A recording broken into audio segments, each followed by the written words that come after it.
Assalamualaikum warahmatullahi wabarakatuh. Waalaikumsalam. Buat sobat Ungkolam, ya semoga tetap sehat, tetap kuat, tetap semangat menjalankan ibadah di bulan Ramadan yang sebentar lagi akan segera berakhir, segera pamitan dengan kita orang-orang yang beriman. Maka dalam kesempatan diskusi kita hari ini kita akan membahas tentang Idul Fitri. Ya, apa sebenarnya makna Idul Fitri dan bagaimana sebenarnya adab-adab kita dalam merayakan Idul Fitri? Ya, kita tetap ya didampingi oleh Tuan Guru kita Ustadz Bambang Sugeng Triyono. Ya, nanti kita akan mendengarkan paparan-paparan dari beliau mengenai Idul Fitri. Assalamualaikum Ustadz. Waalaikumsalam. Semoga sehat Ustadz ya. Ini sudah mendekati Idul Fitri. Baju baru udah beli Ustadz? Kalau ini masih diskon ini Ustadz. Jangan sampai ketinggalan kita. Ya segera datangi toko-toko terdekat dari rumah Anda untuk segera membeli baju lebaran. Tapi kalau nggak punya baju lebaran, masih ada baju yang lama. Yang penting tetap pakai baju saja. Nah, itu dia. Baik Sobat Ungkolam, untuk mempersingkat waktu, segera kita sama-sama simak uraian paparan dari hikmah ya dialog Ramadan kita pada hari ini, yaitu tentang makna Idul Fitri. Tafadhol Ustaz. Assalamualaikum warahmatullahi wabarakatuh. Waalaikumsalam warahmatullahi wabarakatuh. Alhamdulillah wassalatu wassalamu ala Rasulillah amma ba'du. Sobat Ungkolam yang kami muliakan, mudah-mudahan kita senantiasa berlimpah rezeki. Amin ya rabbal alamin. Dan insyaallah senantiasa dimudahkan oleh Allah Subhanahu wa taala. Amin. Alhamdulillah Ramadan sudah di penghujung. Tentunya hal yang kita tunggu adalah meraih kemenangan. Dalam istilah kita adalah Idul Fitri. Idul Fitri. Aid artinya kembali, Fitri artinya kembali suci, kembali kepada fitrah dan kembali kepada kemenangan. Ya, kemenangan yang kita raih itu asbab kita bermujahadah selama bulan suci Ramadan, melawan hawa nafsu, mengendalikan diri, dan memperbaiki hal-hal semua yang berkaitan dengan ibadah kita. Dan ketika kita berhasil melewati itu semua, maka insya Allah kita akan meraih ketakwaan kita, dan itulah kemenangan yang hakiki. Ketika seorang muslim berhasil melewati Ramadan dan mendapatkan takwa kepada Allah, maka itulah yang dikatakan Idul Fitri tadi. Masya Allah Ustaz, luar biasa tadi paparan mengenai makna Idul Fitri. Ya, kalau kita artikan secara singkat, Idul Fitri itu kita kembali ke asal kita. Asal kita itu sebagai manusia, ketika kita lahir dari rahim ibu kita dalam keadaan bersih suci. Dan kita nanti kembali, kita juga menginginkan dalam keadaan suci bersih tanpa dosa. Maka momen Ramadan itu adalah bulan untuk membersihkan diri kita dari segala dosa-dosa. Maka Idul Fitri, masuk Idul Fitri, kita kembali ke asal kita suci, ya, kita terbebas dari dosa-dosa kita. Sebagaimana ya dalam sebuah hadis Ustaz ya, man shoma ramadhana imanan wa ihtisaban ghufira lahu ma taqaddama min dzambi. Siapa yang berpuasa di bulan Ramadan dengan iman dan keikhlasan, maka Allah akan mengampuni dosa-dosanya yang telah lalu. Maka kalau diampuni Allah dosa-dosa kita, berarti kita akan bersih. Itu yang kita harapkan di bulan Ramadan yang mulia ini. Kemudian gini Ustaz, dalam merayakan Idul Fitri, ya, itu sebenarnya tuntunan yang dicontohkan oleh Rasulullah supaya merayakan Idul Fitri ini juga merupakan ibadah saja. Kita bergembira, berbahagia, itu pun ibadah. Merayakan Idul Fitri. Gimana Ustaz? Gambaran mengenai tuntunan Idul Fitri yang benar itu Ustaz. Tuntunan daripada Idul Fitri tadi adalah selain kita merasa gembira, senang dengan hari raya Idul Fitri, tapi ukurannya adalah bukan pakaian baru ya. Baju baru saja. Bukan pakaian baru. Walaupun ini sudah menjadi kebiasaan kita, tradisi kita. Tapi yang paling penting adalah makna daripada Idul Fitri tadi. Ya, yang sebagaimana saya tadi sampaikan bahwa bersih, suci, bahkan kata Nabi seperti bayi baru lahir. Ya, makanya dalam Idul Fitri ini ya kita kita laksanakan apa yang disampaikan Nabi untuk kita bergembira dan tetap bersyukur kita kepada Allah. Serta ada beberapa hal yang kita lakukan, yaitu melaksanakan sholat Idul Fitri. Jadi ini ya dikumpulkan menjadi satu, ya di tanah lapang atau di masjid atau di musola, ya menjadi satu supaya umat Islam ketika itu merasakan kegembiraan, merasakan kebahagiaan, kebersamaan. Ya, berbondong-bondong mereka, kemudian mereka melaksanakan sholat Idul Fitri, ya 2 rakaat, ya rakaat pertama dengan 7 takbir, rakaat kedua dengan 5 takbir. Ini sebagai bentuk rasa syukur kepada Allah SWT. Sekaligus, ya satu momen Idul Fitri ini, ya ketika kita punya salah dosa kita kepada Allah bersih, ya kita juga punya salah dengan orang tua kita, dengan sanak famili kita, dengan tetangga kita. Maka kesempatan Idul Fitri ini untuk saling bermaafan satu sama lain, terkhusus kepada kedua orang tua kita yang mungkin kita pernah buat salah kepada mereka. Maka ya Idul Fitri sebagai momen untuk mudik, ya mudik, ya artinya untuk kembali ke rumah supaya ingat kepada kedua orang tua dan minta maaf kepada kedua orang tua. Jadi ini juga salah satu bagian daripada kebiasaan-kebiasaan kita ketika kita melaksanakan makna daripada Idul Fitri tadi. Jadi beridul fitri, merayakan Idul Fitri itu juga bagian dari ibadah. Ya. Karena di situ kita ya malam Idul Fitrinya kita bertakbiran, ya membesarkan asma Allah. Ya. Ada di dalam Al-Quran itu surah Al-Baqarah, walitukmilul iddah, ya hendaklah sempurnakan bilangan puasa, walitukabbirullaha ala ma hadakum wa la'allakum tashkurun. Hendaklah dia membesarkan asma Allah supaya menjadi orang yang bersyukur.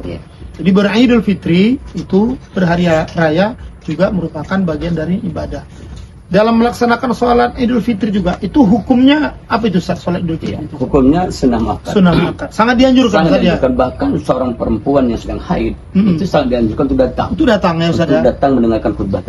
Tapi dia tidak ikut dalam prosesi. Iya, tidak ikut sholat. Tidak masuk ke dalam masjid.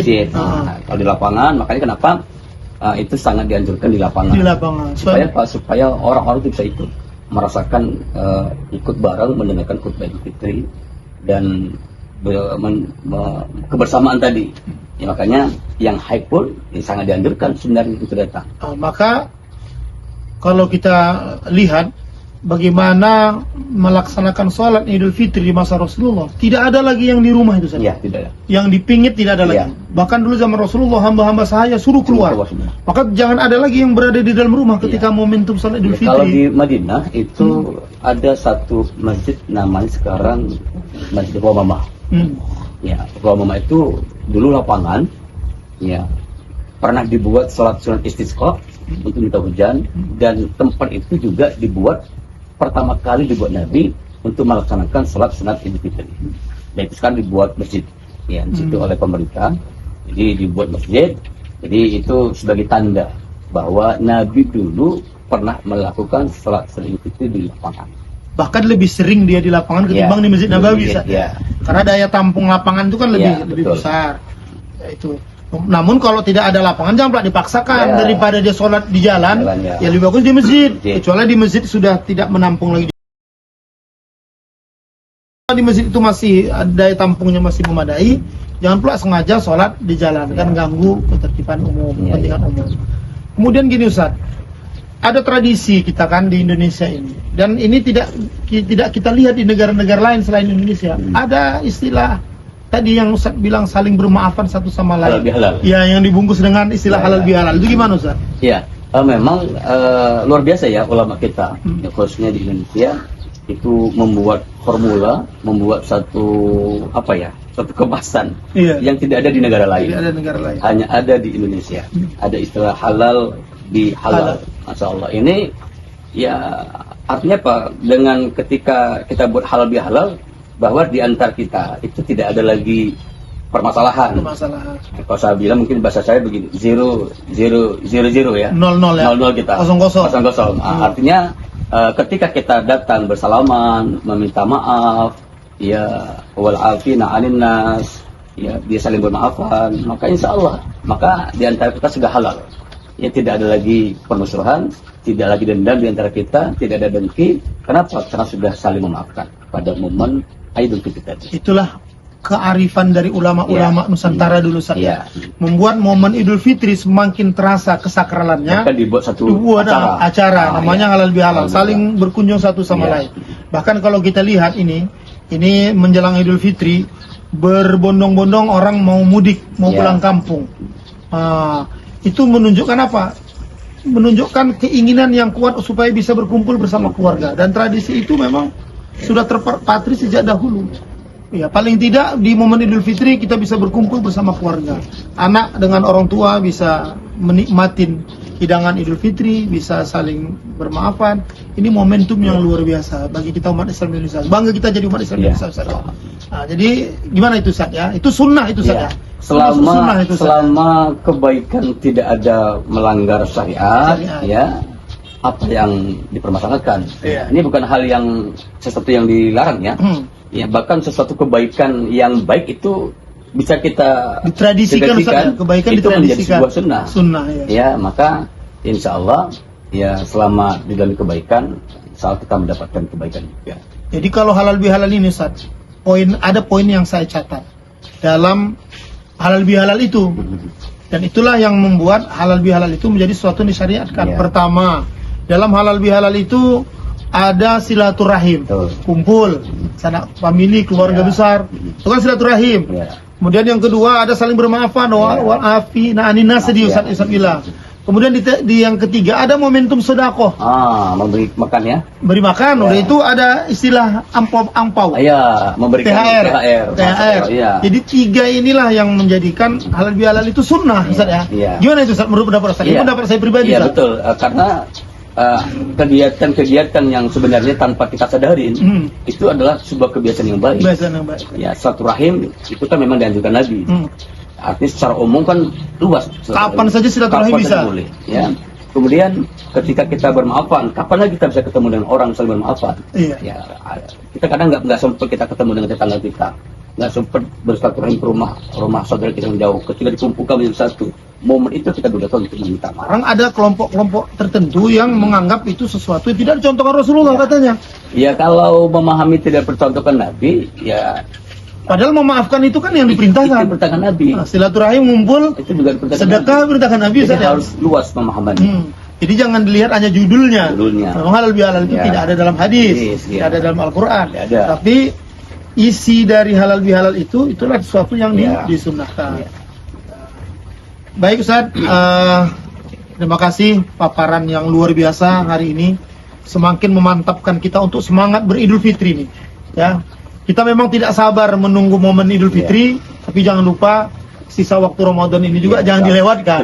Ini mengejar Idul Fitri, tapi momen Ramadan yang luar biasa ini jangan sampai kita lewatkan. Gitu saja. Yang penting bagi kita yang tidak bisa membeli baju baru, jangan bersedih. Jangan bersedih. Ya, insya Allah kita fokus kepada hati yang bersih.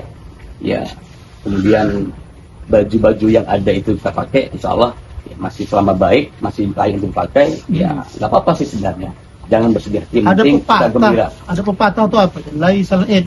Bukanlah yang dikatakan hari raya itu, ya, labisal jadid. Baju baru.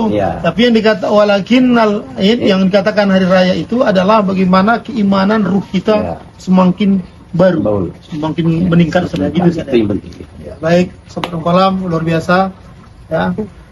Bukan berarti Sobat Ongkolam kalau punya uang nggak beli baju baru, silakan beli baju baru sesuai dengan selera Ustaz, sesuai dengan keinginan. Tapi kalau tidak punya nggak usah terlalu dipaksakan. Ya, Lebaran tidak harus dengan baju baru, tapi ruhiyah kita, keimanan kita itu yang perlu kita perbarui semakin baik. Allahu a'lam bishawab. Assalamualaikum warahmatullahi wabarakatuh. Waalaikumsalam.